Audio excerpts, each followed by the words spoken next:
చిత్రంలో స్వాగతం మిత్రులారా. ఈరోజు వాయిదాల నుండి ఒక ఇంట్రెస్టింగ్ కేస్ స్టడీ చూద్దామండి.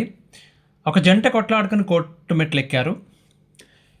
అయితే ఇందులో వాళ్ళ పెళ్లి సమయంలో అండి వియ్యపురాళ్ళు ఇద్దరి మధ్యన ఒక ట్రాన్సాక్షన్, అంటే అమ్మాయి తల్లి కానీ అబ్బాయి తల్లికి మధ్యలో ఒక ట్రాన్సాక్షన్ జరిగింది. ₹1,00,000 విలువ చేసే ట్రాన్సాక్షన్. ఎవరికి పంపించారు? అమ్మాయి తల్లి గారు అబ్బాయి తల్లికి గూగుల్ పే చేశారు. ఇప్పుడు అది ఎవిడెన్స్గా సబ్మిట్ చేస్తూ 498A, అదే బిఎన్ఎస్ 85 దాంట్లో ఎవిడెన్స్ కింద పెట్టారు. అది కట్నం అని, అదనపు కట్నం అని చెప్పి. ఈ అబ్బాయి వాళ్ళకి నిద్ర లేదు ఆ రోజు నుంచి. కోర్టు అది సాక్ష్యంగా పరిగణిస్తుందా? ₹1,00,000 తీసుకున్నా, ₹1,00,00,000 తీసుకున్నా, ఏదైనా సరే కట్నమే కదా, కట్నం తీసుకోవడం నేరం. ఏ చిన్న ఎవిడెన్స్ ఉన్నా అది కూడా క్లియర్ కట్గా ఉంటే శిక్ష పడిపోతుందంట కదా. ఈ ఎవిడెన్స్ చూసినప్పటి నుంచి అబ్బాయి తల్లిదండ్రులకి మనశ్శాంతి లేదు. వాళ్ళు ఇదే విషయం గురించి ఆలోచిస్తున్నారు, బెంగ పెట్టుకుంటున్నారు. మీరు అడగొచ్చు, కట్నం తీసుకోవడం నేరమే కదా, తప్పు చేశారు కదా, మరి వాళ్ళ కొడుకు కోళ్ళు గొడవపడి వాళ్ళు కోర్టు దాకా పోతే పరిణామాలు వీళ్ళు కూడా అనుభవించాలి కదా. అనుభవించాల్సిందే, తప్పు లేదు. మనలో మన మాట నిజం చెప్పండి, ఫోర్స్ చేస్తే ఇస్తున్నారా కట్నాలు? లేదు కదా. కట్న కానుకలు, పెట్టుపోతులు ఇవన్నీ ఒకరికొకరికి మాట్లాడుకుని నచ్చిన తర్వాత కదా ముందుకెళ్తున్నారు. వాలంటీర్గా ఎవరికి వాళ్ళు ఖర్చులు పెడుతున్నారు, కట్న కానుకలు ఇస్తున్నారు, వాళ్ళు తీసుకుంటున్నారు. రైట్? అంటే అది తప్పు కాదా? తప్పే, నేరమే. ఇప్పుడు ఇదిగో అంతా కలిసి బాగున్నంత వరకు అంతా బాగానే ఉంటుంది. ఎప్పుడైతే దెబ్బలాట వస్తుందో అప్పుడే ప్రాబ్లం వస్తుంది. మొన్న మధ్య మా ఊళ్ళో ఒక ఆయన వాళ్ళ అమ్మాయికి సంబంధం వచ్చిందని చెప్పి ₹1,50,000 లాగేస్తున్నాం అని కట్టినాం అంటున్నాడు. ఊరు నాయన వెళ్ళిపోతున్నాడు. ఊరు నాయన ఇదేంటి ₹1,50,000, ఇంత డబ్బులు ఎక్కడి నుంచి వచ్చినాయి వీళ్ళకి అని చెప్పి ఆరా తీస్తే తెలిసింది ఏంటంటే, అమ్మాయి పేరు మీద ఉంది అదే పొలం, ఎప్పటి నుంచో అదే పొలం కొద్దిగా ఉంది. దాన్నే ఫస్ట్ 25 అన్నారు, తర్వాత 40 అన్నారు, ఇప్పుడు 1,50,000 అంటున్నాడు. రేట్లు పెరిగినాయని. ఎవడు కొండు? దాన్ని నమ్మితే కొనేటోడు ఎవడు లేడు. ఊరంతా చెప్పుకొని తిరుగుతున్నాడు. ఇవాళేమో కట్నం ఇస్తున్నాం అని చెప్పి గొప్పలు చెప్పుకొని రేపు కేసులు అయిన తర్వాత కట్నం అడిగారు అంటే అదేం పద్ధతి అది? సరే వదిలేద్దాం, పక్కకు వదిలేద్దాం అండి. ఈ కేస్ స్టడీ సంగతి చూద్దాం. నాకు ఈమెయిల్ చేశారు ఆయన. నేను చాలా క్వశ్చన్స్ అడిగాను, వాళ్ళు సమాధానం చెప్పారు. వాళ్ళు చెప్పిన విషయాలకి ఓకే అంటే వాళ్ళు నా ప్రశ్నలకు సమాధానం చెప్పారు కదా, ఏమైనా ఆధారాలు ఉన్నాయని కూడా అడిగానండి నేను. ఎంతసేపు తిరిగి వాళ్ళు ఆగిపోతున్న ఒకే ఒక క్వశ్చన్, గూగుల్ పేలో జరిగిన 1,00,000 ట్రాన్సాక్షన్ వలన ఏమన్నా అవుతుందా, రిస్క్ ఏమన్నా ఉందా? అసలు వాళ్ళ మీద కంప్లైంట్లు ఏం రాశారో చెప్తాముంది మీకు. అయితే పెళ్లి టైంలోనట కట్నంగా అబ్బాయి వాళ్ళు 3 ఎకరాల పొలం డిమాండ్ చేశారట. అది వాళ్ళు ఇవ్వడానికి సిద్ధపడ్డారు. అది సరిపోక 14 లక్షలు క్యాష్ కావాలన్నారట. ఎలాగోలా కష్టపడి అది కూడా సర్దారు అమ్మాయి వాళ్ళు.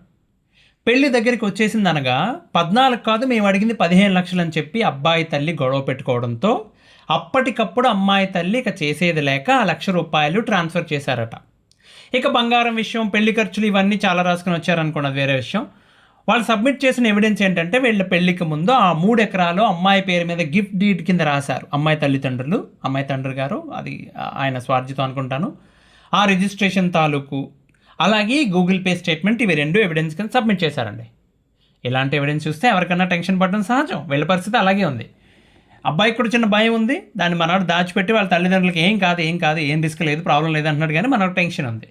మరి ఏంటి, ఈ గూగుల్ పే ట్రాన్సాక్షన్ చూసి కట్నం అని చెప్పి శిక్ష వేసేస్తారా? నేను 2 క్వశ్చన్స్ అడిగానండి అబ్బాయిని.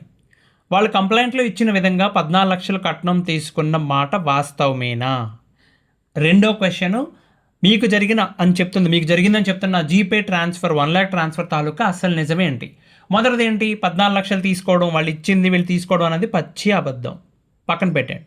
రెండోది, పెళ్లి టైంలో షాపింగ్ కోసం అమ్మాయి వాళ్ళు హైదరాబాద్ వస్తే ఏవో ఉంటాయి కదా లాంఛనాల గోలని చెప్పి అబ్బాయి అమ్మాయికి బట్టలకి ఒకరికొకరు ఇస్తారు కదా, దిక్కుమాలిన ఆచారం దిక్కుమాలింది కాదు, దాని ఆచరణ అలా తగలబడింది. సరే, ఎవరి డబ్బులు వాళ్ళే ముందే ఇచ్చేసుకున్నారు. కాకపోతే అమ్మాయి పట్టు చీరల విషయంలోనూ బంగారం కొనేటప్పుడు వాళ్ళకి ఏదో ఎక్స్ట్రా పడితే అబ్బాయి వాళ్ళ నాన్నగారు ఆయన చేతిలో క్యాష్ ఉంటే ఇచ్చాడు.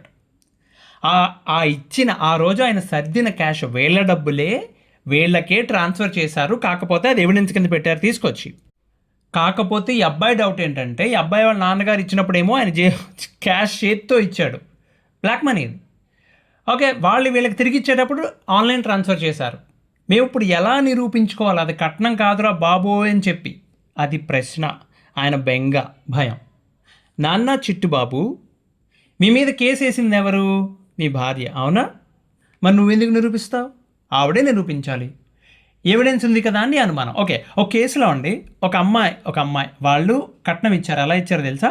అమ్మాయికి పొలం ఉంది, పొలం ఇస్తాం, వేరే కేసులో పొలం ఉంది అని చెప్పి అంటే ఇస్తామంటే అబ్బాయి వాళ్ళ తల్లిదండ్రులు ఏమన్నారంటే, బాబు అబ్బాయి వ్యాపారం చేసుకుంటున్నాడు, ఆయన ఏదో చిన్న బిజినెస్ చేసుకుంటున్నాడు, డబ్బులు దాంట్లో పెట్టుకుంటాడు, పొలం ఎందుకు మాకు, మీరు మళ్ళీ అమ్మాయి పేరు మీద రాసి అవి ఇవన్నీ ఎందుకు, ఈ రిజిస్ట్రేషన్ ఛార్జీలు అన్నీ ఎందుకు, ఆ పొలం అమ్మేసి ఆ డబ్బులు ఇవ్వండి అని చెప్పి వాళ్ళు అడిగారు.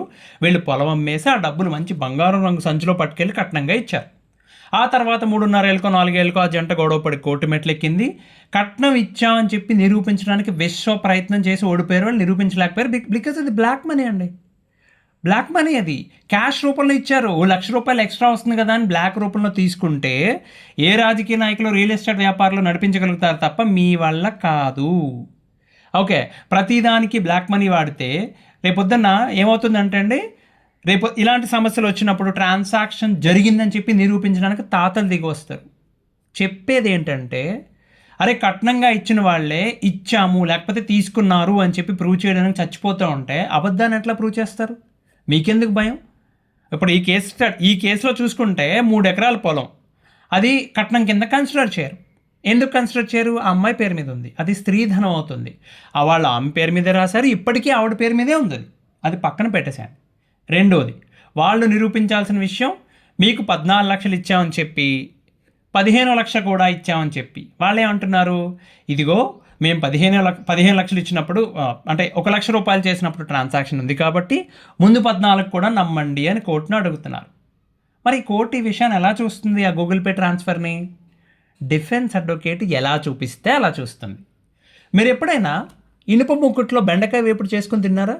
ట్రై చేశారు ఎప్పుడన్నా? స్టెయిన్లెస్ స్టీల్ అది వాడతారు కదా, ఇనుముతో తయారు చేసిన కోర్, ఇనుముతో తయారు చేసిన మూకుళ్ళు దొరుకుతాయి బయట, భలే ఉంటుందండి. చాలా కేర్ఫుల్గా చేయాలి, ఏమాత్రం తేడా వచ్చినా మాడిపోతుంది, కానీ అద్దరిపోద్దు టేస్ట్. లేత బెండకాయలు ఇనుప ముక్కట్లో వేపుడు వేసినంత సుతారంగా డిఫెన్స్ లాయర్ వేపుకుని తినేస్తారు. అంత ఈజీ కాదు. అరే బాబు, నిజాన్ని నిరూపించడమే కష్టం, మళ్ళీ అబద్ధాన్ని ఎలా ప్రూవ్ చేస్తారు? సింపుల్ అండి, ట్రాన్సాక్షన్ జరగలేదు అని అనరు, ఎందుకంటే ఎదురుగా ఎవిడెన్స్ ఉంది అక్కడ. డిఫెన్స్ స్ట్రాటజీ చాలా సింపుల్ ఉంటుంది. మిమ్మల్ని ఆ ₹1,00,000 గురించి, ఇప్పుడు అమ్మాయి తరఫు వాళ్ళు ఏమనుకుంటారంటే, మనం ₹1,00,000 ట్రాన్స్ఫర్ చేసామని చెప్పి ఎవిడెన్స్ పెట్టాం కదా, దాని గురించి అడుగుతారని తెగ ప్రిపేర్ అయిపోతారు. దాన్ని టచ్ చేయరు వాళ్ళు, అసలు దాని చుట్టూ తిరుగుతారు కథ మొత్తాన్ని, దాన్ని టచ్ చేయరు. బికాజ్ అది ఆల్రెడీ జరిగింది, ఎవిడెన్స్ ఉంది ఎదురుగా, ఎక్కువ టచ్ చేయరు దాన్ని. ఓకే, ఎలా మొదలు పెడతారంటే, అమ్మ 14 లక్షలు కట్నం ఇచ్చామన్నారు కదా, ఎలా ఇచ్చారు, ఎప్పుడు ఇచ్చారు, క్యాష్ రూపంలో ఇచ్చారా, ఆన్లైన్లో ఇచ్చారా? ఒకవేళ క్యాష్ రూపంలో ఇస్తే అంత క్యాష్ చేతికి ఎలా వచ్చింది? పెళ్ళికి ముందే వాళ్ళ పొలంతో సరిపెట్టుకోకుండా అదనపు కట్నం అంటే ఆ రోజే ఎందుకు కంప్లైంట్ ఇవ్వలేదు? పోనీ పెళ్ళి ఎందుకు ఆపేయలేదు? పోనీ ఎంగేజ్మెంట్లో కానీ పెళ్లిలో కానీ మీరు చాలా సంతోషంగా ఉన్నారు కదా, ఈ ఫొటోస్ చూపించి ఫొటోస్లో అమ్మాయి తల్లిదండ్రుల్ని, మరి మీరు చెప్తున్న దానికి జరిగిన దానికి ఎక్కడా పొంతం లేదు కదా అని అడుగుతారు. సరే, ఇవన్నీ కాదండి, వారు కట్నం అడిగినట్టు, అంటే అబ్బాయి వాళ్ళు కట్నం అడిగినట్టు మీ దగ్గర ఏదన్నా ఆధారం ఉందా? ఒక వాట్సాప్ చాట్, ఆడియో, ఒక ఈమెయిల్, ఏది ఉండదు. అసలు కట్నం ఎప్పుడు అడిగారు, ఎలా అడిగారు, అంటే ఫోన్లో అడిగారా, లేకపోతే డైరెక్ట్గా కలిసినప్పుడు అడిగారా, ఎవరు అడిగారు? మీ భర్త అడిగారా? అమ్మాయిని అడిగితే మీ భర్త అడిగారా, మీ అత్తమామ అడిగారా, లేకపోతే వాళ్ళ తరపు ఇంకెవరన్నా వచ్చి అడిగారా? అసలు ఎప్పుడు అడిగారు? డేట్ గుర్తుందా? టైం గుర్తుందా? అడిగినప్పుడు అక్కడ ఇంకెవరన్నా వేరే వాళ్ళు ఉన్నారా? వాళ్ళ చేత నిరూపించగలరా, సాక్ష్యం చెప్పించగలరా తీసుకొచ్చి? మీరు గూగుల్ పే చేసిన ₹1,00,000 కట్నమే అని చెప్పడానికి మీ దగ్గర ఇంకేదన్నా ఆధారం ఉందా? మీరు ఒక హౌస్ వైఫ్, అమ్మాయి తల్లిని పట్టుకుని మీరు ఒక హౌస్ వైఫ్, మీ భర్త ఒక టీచరు, మీకు ఎక్కడదమ్మా ₹14 లక్షల క్యాష్? మీ కష్టార్జితం అయితే ఆ 14 లక్షలకి ట్యాక్స్ కట్టారా? పోనీ అప్పు చేసామన్నారా? ఎవరి దగ్గర చేశారు, ఎప్పుడు చేశారు? ఆ అప్పు చేసినట్టు ఏదైనా లోన్ డాక్యుమెంట్ కానీ, స్టాంప్ పేపర్ కానీ ఏదో ఒకటి ఉండాలి కదా, ఉందా? ఇంకొంచెం డెప్త్ వెళ్ళి మీరు ఏ రోజైతే ట్రాన్సాక్షన్ చేసామని చెప్తున్నారో ఆ రోజు పెళ్లి కొడుకు పెళ్లి కూతురు వాళ్ళిద్దరు చార్ట్స్ చూస్తే అసలు ఆ డిస్కషనే డిఫరెంట్ లెవెల్లో ఉంది. వాళ్ళు చాలా హ్యాపీగా ఉన్నారని చెప్తున్నారు. అక్కడ 2 కుటుంబాల మధ్య ఇంత గొడవ, ఇంత ఘర్షణ ఉంటే మీరు చెప్పిన దానికి అక్కడ జరిగిన దానికి ఏమీ లేదు, పొంతం లేదు. అక్కడతో ఆపేస్తే పర్లేదండి, ఇంకా ముందుకెళ్తారు.